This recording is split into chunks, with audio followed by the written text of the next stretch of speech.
والدوري ولع رجاله، ومبروك من دلوقتي للنادي الاهلي على البطوله. النهارده بقى نقدر نقول الدوري ولع يا رجاله على حق. هو كده يا كابتن رضا. كابتن رضا عبد العال لما تقول الدوري ولع يا رجاله تقولها على حق، مش لما تشوف النادي الاهلي بيفوز بتقول الدوري ولع يا رجاله لحاجه في نفسك طبعا، ومش لصالح النادي الاهلي. لان الكلمه دي وضحت منك بتقولها لما النادي الاهلي بيفوز فقط لا غير. النهارده بقى لما نقول الدوري ولع نقولها على حق. تعادل بيراميدز وفيوتشر، تعادل الزمالك والاتحاد السكندري، تعادل الاهلي والمصري البورسعيدي، اسوان وحرس الحدود، فاركو وسيراميكا، ما فيش الا غير فوز وحيد المقاولون العرب على الاسماعيلي، والاسماعيلي في ظلام حاله.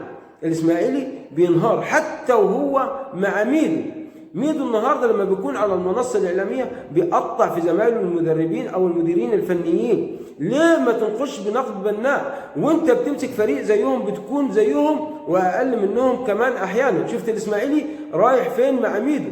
رضا عبد العال مسك طنطا قبل كده، شلاه يا سيد يا بدوي، ولكن نزل بهم للدرجه الثانيه. رضا عبد العال وهو على المنصه الاعلاميه بيقطع في زمايله او في اصدقائه، لان في ناس كتير لعبت معاه من المديرين الفنيين اللي ماسكين الانديه في الدوري المصري، يقطع فيهم تقطيع جامد جدا جدا جدا، لدرجه ان النقد غير بناء بتاتا. دون ما بيعرفش، دون ما يصلحش.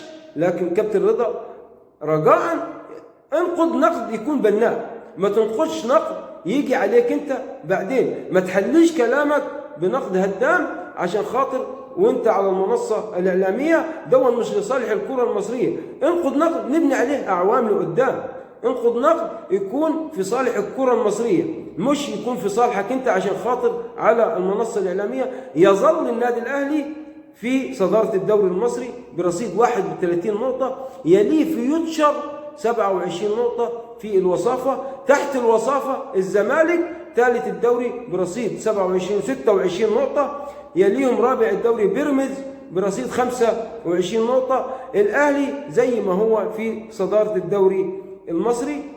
والسلام عليكم ورحمة الله وبركاته.